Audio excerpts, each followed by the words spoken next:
let's talk about some of the rumors that are floating around surrounding the upcoming NFL draft regarding your Chicago Bears. According to Mel Kiper, and this article is from Bleacher Nation, and this link will be placed in the description box below for you to read for yourself, because I'm sure you have your opinions, just like we all do. Mel Kiper has been hit or miss over the years, but he's gotten certain things right as far as the whispers behind the ether of Hallis Hall and what he think the Bears are leaning towards, and at times he's been right. But I know we need another, because right now we're down to 3 tight ends. Cole Kmet is basically the mainstay. He's going to be in for 3 down, 4th down possibly. But Ben Johnson likes to run 11 tech too. So 11 personnel. So there's a possibility that I could see the Bears leaning towards Tyler Warren. But is it the right thing to do? Because remember, last year, Ryan Poles was under the assumption that, he did everything he needed to do regarding the offensive line. He even went as far as saying it's going to be hard for guys to make this team because we have so much depth. Come to find out, that wasn't true at all. So let's read a little bit about what Mel Kiper Jr.'s newest 2025 NFL mock draft sends a Penn State star to the Chicago Bears. Well, yes, we shall. Let's see. And I've seen... You guys probably seen some highlights of Tyler Warren. I mean, he's solid. He's good. But I don't know, 10th pick, 1st round good. And a lot of people are saying he's not going to be there. And he kind of, I don't know, when I watch him, he kind of reminds me of a tight end version of Mike Allstott. You guys remember the fullback? Used to play for Tampa Bay, pretty fast, used to truck people like it was nothing. And he was fast enough to take it in his younger years. But as the years went on, all that punishment, even though he would bulldoze people, but over the years, you can see it take a toll on him. He slowed down rapidly. I mean, he had a few years where it's like, holy crap, people were scared to tackle him. But, oh, man, I'll start coming down like a full head of steam, and I'm out here on the island, and I got to tackle him. You can see it in the defender's face, the way they would kind of shy away from tackling him. That's what Tyler Warren kind of reminds me of from the tight end position. And Ben Johnson probably would use him in many different formations and probably put a lot of miles on that dude. And I don't know. I mean, I'm thinking you could still do that with a running back, just not Ashton Genty. He's not going to be there. We might as well stop talking about him unless the Bears plan on trading all the way up. And the stuff I'm hearing is if they do trade up, they're not even going to draft Genty. They're going to go defensive tackle or defensive end. So, yeah. The next couple of weeks is going to be very interesting. Sure, everyone had USC quarterback Caleb Williams locked into the number 1 spot in the 2024 NFL draft. That was a gimme. But Chicago's selection with the number 9 pick in the same class, that was not a gimme.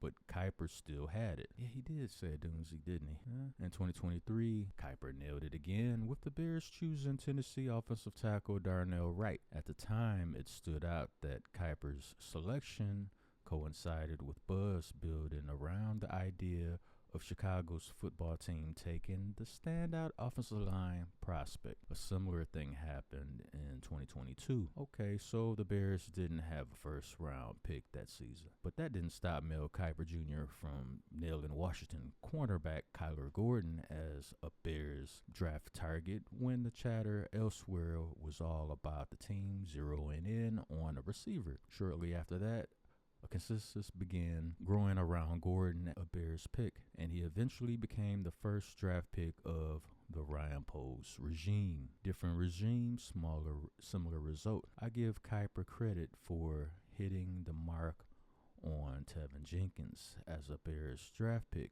In 2021, Jenkins didn't go to Chicago in round 1 and instead ended up at Hallis Hall as a 2nd round selection. But still, you've got to give credit where it's due for making the connection. So Kiper has been tapped in the past few years.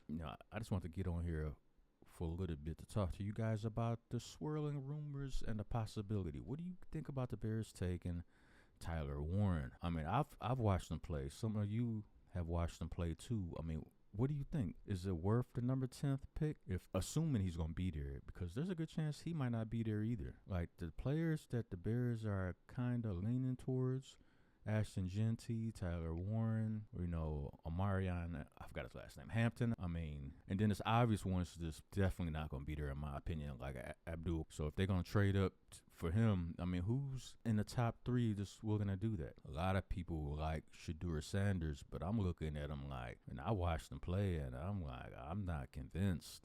I'm like, I get Johnny Manziel, Tim Tebow vibes, and then you add the attitude and brashness on top of that. It's like, oh, dude, you already not looking that great in my opinion, but then you want to be a smart ass too? Like, nah, man.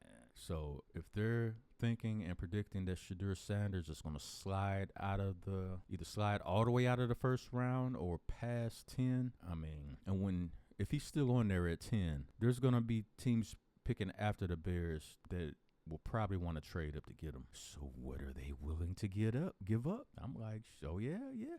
Oh yeah. At that point, if I'm the Bears, I'm like, oh man, I don't know if we can pass up on Shedeur Sanders. Like, it's gonna be hard. I mean, we like Caleb, but I mean, I don't know. Got to drive that price up all the way up. Like, yeah, we might keep the pick and pick. We got two star-studded QBs, young QBs under a rookie contract. Yeah, we don't know. Like, I could see Brian Poles playing that game, and if it works out like that, that's gonna be wild. Because I wouldn't be surprised if he slid down. Will Tyler Warren keep Mel Kiper Jr.'s Bears pick streak alive? But we know what the Bears added in this past offseason. Like I said, I'm going to leave a link to all this in the description box. I mean, a tight end. So that means, for one thing, Ben Johnson he likes to run the ball. He likes to set up the pass with the run a lot. He likes quality running backs that can keep the sticks in positive down in yards so he can do what he wants as far as the passing game goes. He could be creative. And I think, like I said, DeAndre Swift being traded out of Detroit, I mean, I'm pretty confident. I mean, I can't prove it.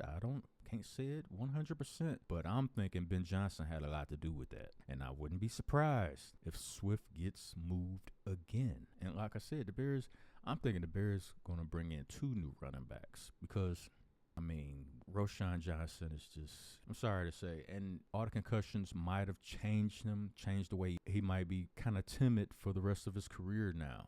Which, especially running a counter, I mean, he looks kind of timid hitting the gaps now. It's like, you're a running back and you're kind of timid. That means for the remainder of your career, you're going to be just another guy. Just a guy. Might be good for depth. Yeah, he's competent. He can run the ball, but at the end of the day, he's just another guy. So where does that leave the Bears? Because, I'm going to make a prediction. And it's only a personal opinion. And it's largely because of what happened in Detroit. I think the Bears are going to trade Swift. Basically, they would be down to Roschon Johnson. Obviously, that's not enough. So I see them bringing in 2 new running backs. Whether it's via trade or, bringing in the Jets running back. What's his name? He split carries in New York. Beach. Might have his name wrong, but the talks about making a trade to bring in a running back and then drafting a running back, and that'd be a completely revamped backfield. But I just don't see the Tyler Warren do they? Because they want the Travis Kelce mode. They're not convinced that Cole can be that. But he's an average blocker and an average route runner. Nobody's afraid of Cole Kmet. Travis Kelce, when he was on his game, teams would actually have to game plan for him. Okay, what do we do to try to neutralize Travis Kelce? Because he's going to get his, and if he get his too much, we're going to lose. So they're thinking about that. Nobody's thinking of Cole Kmet like that. They're like, oh, we got the Bears? Okay, we might have to just pay attention to where DJ Moore is going. Nothing said about Cole Kmet. Not even, holy crap, this guy is such a great blocker. We gotta find a way to get through his blocks so we can get to Caleb. If he's chipping, nobody's saying that. Nope. They probably like, Cole Kmet. We're going to win. So unless Ben Johnson and Ryan Poles together is looking at Tyler Warren like, hey, this guy can be a difference maker, like Travis Kelce. He could be the next great tight end in the NFL. And we all know the tight end and outside of the offensive line, which is the tight end and the running back is a quarterback's best friend on that field. Those are the safety valves, both of them. That's why I think it's going to be an overhaul at running back. Don't know how they're going to swing it because I think they want Genty, but they kind of know he's not going to be there. They know he's not going to be there. And then it would cost too much money to trade up for a running back, and I don't think they want to do that. But then again, you hear the rumors that they might trade up to get the D-Tech from Michigan. I talked about him in the last video. I'm bad with names. I'm sorry, guys. Mason. But I just don't know about this Tyler Warren pick. What do you guys think? You know, maybe he'll keep dropping. So all kinds of mental games going on. These teams be bluffing and showing a hand and then changing their cards and all kinds of stuff. But we'll see. You guys let me know what you think. Hit the like button, subscribe to the channel.